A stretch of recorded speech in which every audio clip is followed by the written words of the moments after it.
This is the suburbs of Sydney in north. A little bit dark and moist. It's been raining heavily yesterday, but now we get onto it again. In Joshua, chapter 1, verse 6, I think it was. Verse 6. Yes, that's the one that speaks about courage.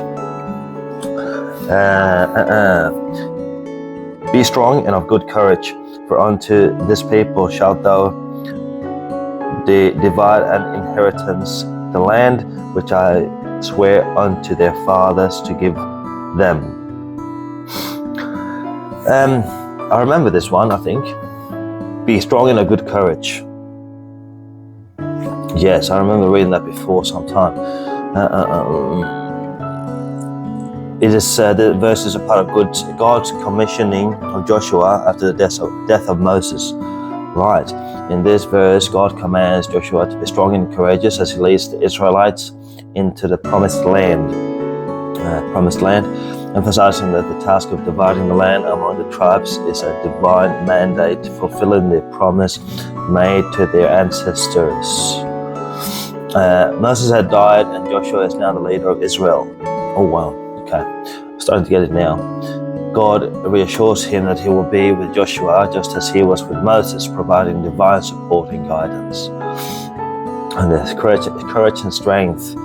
The repeated exhortation to be strong and of good courage underscores the challenges Joshua will face, including military conquest and uniting the people. The promise, the inheritance of the land is not based on Joshua's own power, but on God's promise to the patriarchs. This verse links obedience, faith, and God's faithfulness. This verse links obedience, faith, and God's faithfulness. For believers, this verse encourages reliance on God's strength in fulfilling responsibilities, facing challenges, and trusting in His promises. Well, there you go. It's almost like we're, David and Goliath. Be strong and of good courage.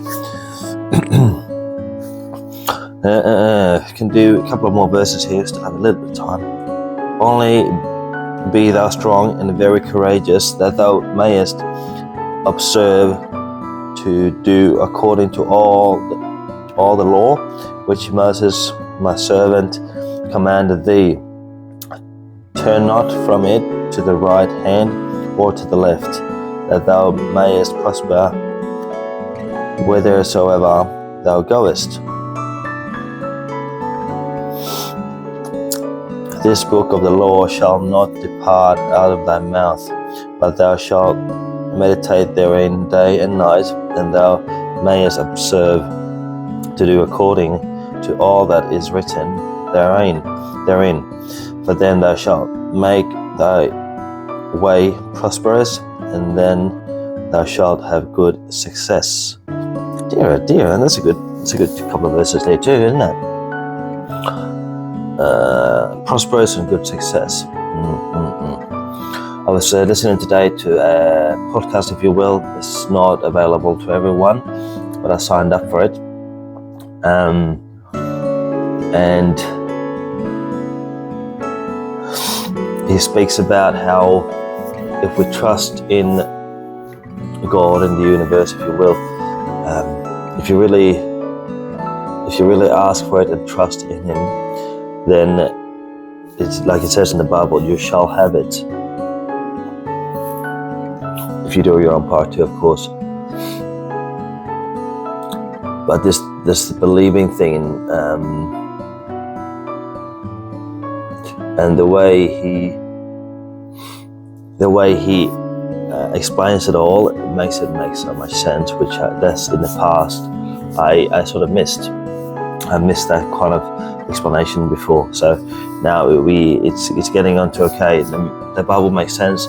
You just have to implement it correctly in your mind, and voila, your dreams may come true if you work for it, and if it's like you have to have it, burning desire. Amen.